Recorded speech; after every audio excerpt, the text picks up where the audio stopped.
जय हिंद।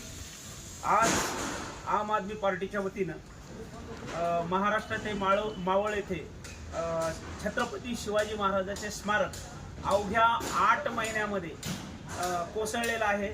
ते स्मारक हे माननीय पंतप्रधान नरेंद्र मोदी यांनी ऑगस्टमध्ये या पुतळ्याचं लोकार्पण केलं होतं। जर 8 महिन्यामध्ये छत्रपती शिवाजी महाराजांचं स्मारक, या महाराष्ट्राचं कुलदैवत यांचं स्मारक जर कोसळत असेल तर यापेक्षा मोठं दुर्दैव होऊ शकत नाही। या देशामध्ये ज्या पद्धतीनं काम चाललं आहे, गडबडीनं आणि लोकार्पण करून लोकांकडून वाहवाई लुटण्याचं, राम मंदिर असेल हे देखील गळालेले म्हणून बातम्या आल्या, संसद भवन असेल हे देखील गळाले म्हणून बातम्या आल्या।